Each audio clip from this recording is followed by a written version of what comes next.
Hey everybody, it's Industrial Action, and I am bringing to you today a new video to show off the newest board from Naigon's Electronic Creations. This little bad boy right here is Spark. It's a new mid-range board. It is about 1 3/4 of an inch long by about 0.928 wide, so it is a super small board. And what I'll do in this video is first I will show off the board and the components that go with it. Then in part 2 I'll show you the config editor, setting up a saber. And then in part 3 I'll show you the first saber that I put together that's got a Spark board in it. So, alright, so to get things started, again, like Naigon's other products, we have easy to access through-hole pads, got your micro SD card holder, and everything's labeled. Clash sensor, accent LEDs, the LED driver hookup, aux and main switch, speakers, battery, and the ground for the main. So, or common positive for the main. So anyway, that's the board. Really small. And the way the boards are produced, they're going to come like this. And like this. So it's like perf board. So all this stuff comes together. This board right here is your clash sensor board. Let's flip that over. I don't know if you can read it. There we go. Well, anyway, clash sensor. It's probably not going to come like this. You will probably see it like this.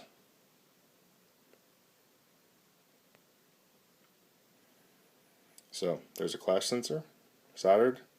Again, 2 nice through-hole pads, and you can take your wire and a little heat shrink and easily solder this up, and then run it back to the clash sensor pads on your board. Or if you wanted to, you can have the clash sensor mounted right to the board, whichever you prefer. Personally, what I like to do is take my whole setup here. You can see I've modified the True Drive board so it's nice and small. We'll get to that in a second. Take my clash sensor board and I would heat shrink all this together so that when you're working with the saber, it's going to set off the clash sensor every time you're obviously hitting this LED. So that's how I install mine. Alright, again, this is True Drive. Really only concerned with 2 channels. There are additional spots on here. We don't have to worry about those right now. And again, it comes same size as a Spark, and that's just the way that the boards are made. So it'll come like this. You can snap it off, separate it if you want, or you can keep it on. And this right here is a True Drive board that I've customized. So you can see there's a lot of material that you can take off. You can make this board really small. Alright, so minimal wiring for Spark, of course. And then, I meant to get this out earlier. Alright, so this is what I like the best about Spark. This is just your standard single 18650 holder. Take Spark, mount it right on top, wire it up, slide it into a build. Couldn't be any easier. If you wanted to keep the board on, the add-on board on, still super small. No problem. And that's how I'll do most of my builds. I'll run them with an 18650. Spark runs off of 1 battery, so anything under 5 volts. And very easy to mount right to this 18650 holder. And basically you're done. I mean, can't be any easier than that. Spark, of course, is very easy to configure, and it works beautifully. And we'll move on to the next parts of the demo, and I'll show you how everything else works.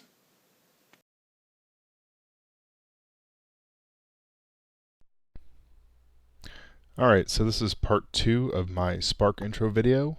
What I want to do right now is show you how the config editor works. So we'll just kind of jump right into it. It's very similar to the Igniter config program. You can see here that I've got both programs on my desktop, so you can have them both set up on your computer.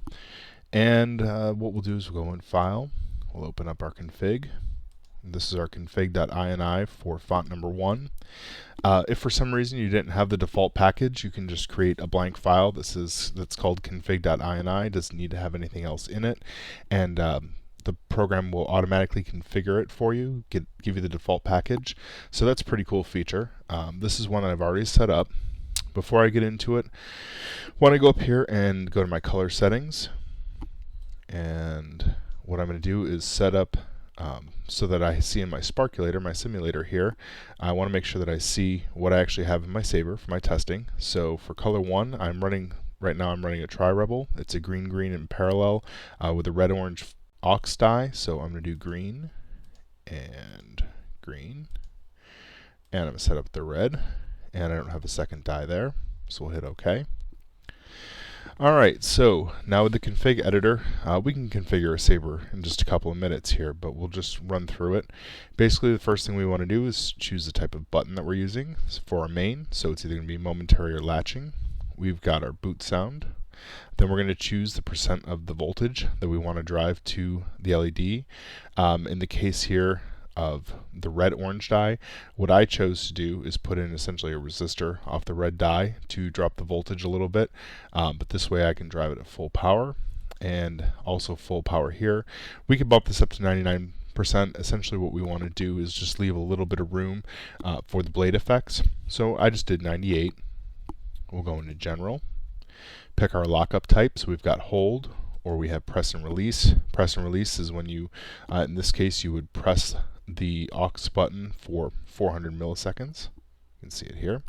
That'll engage lockup. You let go of the aux button, it'll stay in lockup until you press the aux button again. Personally, I like hold. Shut off length, so how long you need to hold the button down to shut the saber off. Blade effects.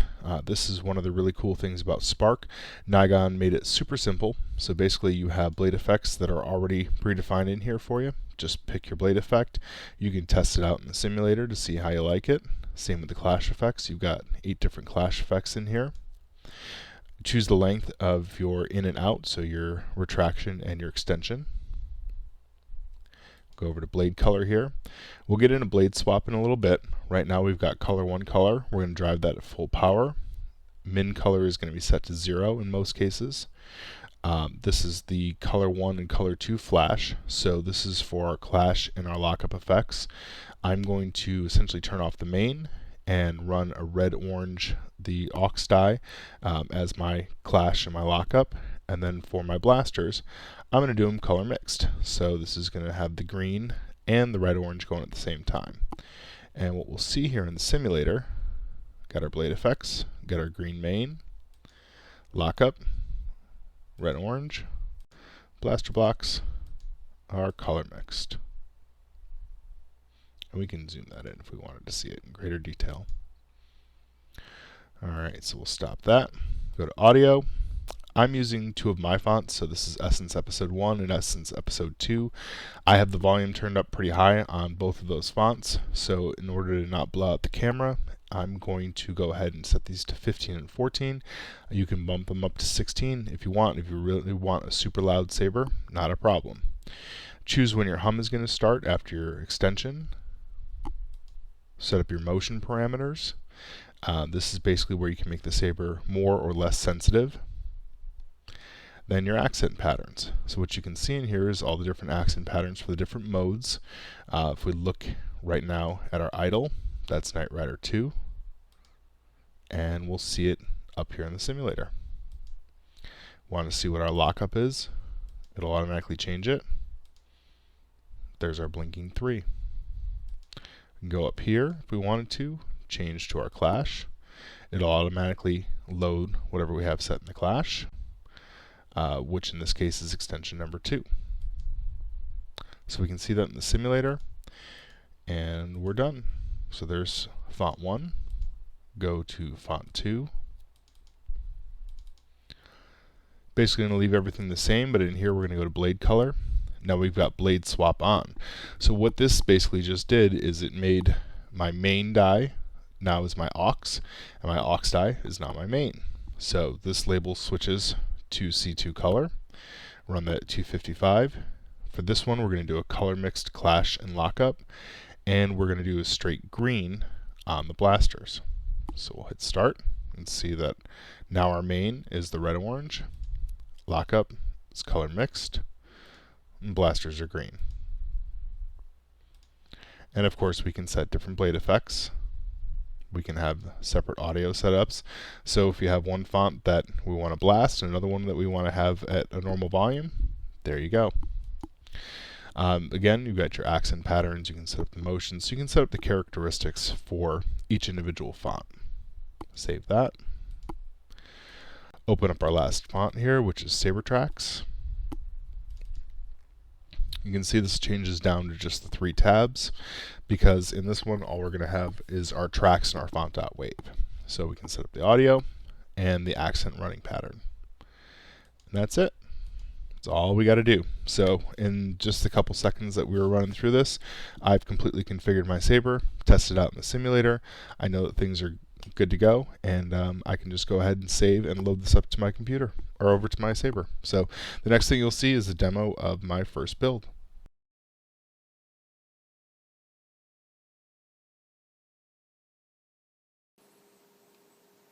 Alright, so this is part 3 of my video, again for the Spark release. This is the build that I took on just to show the proof of concept off. This is a Master Replica's Yoda, nice and small. What you can see in here, Spark sits like right about here, sitting on top of an 18650. I've got a 2-watt 8-ohm Railmaster bass speaker in here. Put my recharge port up here so it's easy to access the SD card. I've got my different, all the different greeblies and stuff. TCSS conversion kit, one of my 7/8 inch blades, and we'll get right into this. So let me first pull the kill key. When 900 years old you reach, look as good you will not. So there's my Yoda boot. By the way, anybody who didn't see it before, that's my Arcan kill key, which I love these. I have tons of these. Alright, so anyway, we've got the blinkies on the main and the aux. These have little teeny tiny tactile LED switches in them. So these are very cool. Big thanks to Keel Edge for pointing these out to me. Really happy with those. And I'm going to shut off the lights here, so hang on a second.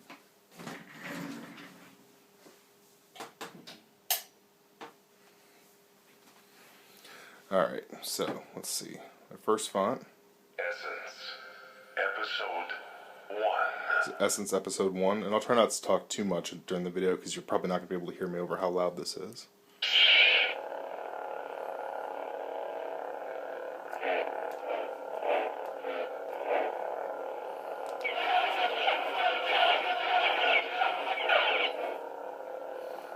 So you can see in there was my color mix flash for the blaster blocks. And there's my red-orange lockup.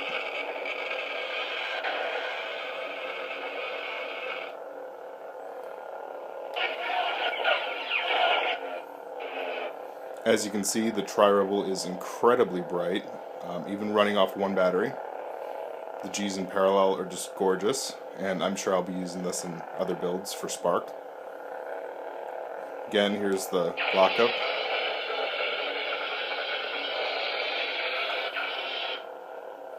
And you can see the pulsing effects that we set up when I set up the blade.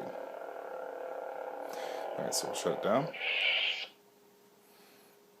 Essence Episode 2.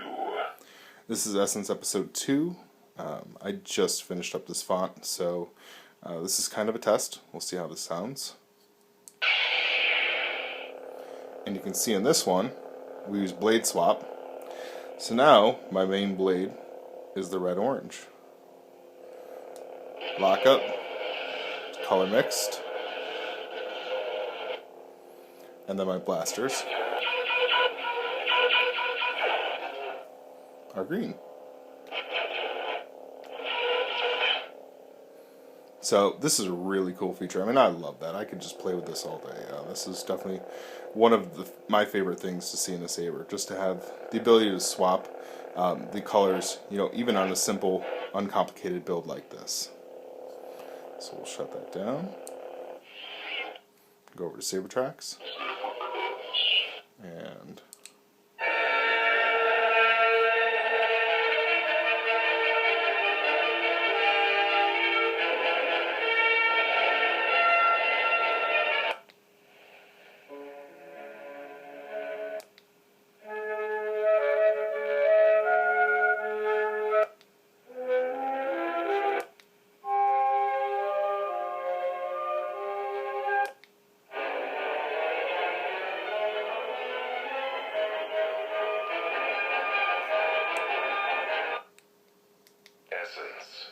Episode 1.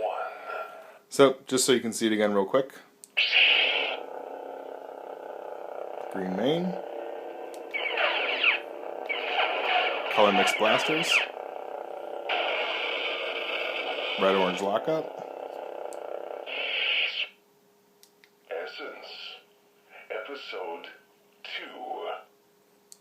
2. Blade swap. Red main. Green blasters. Color mix lockup.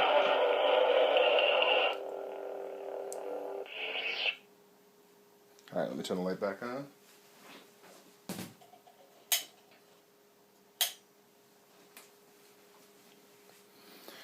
Alright, so again, that is the demo of my first Spark build. Hope you guys enjoyed it.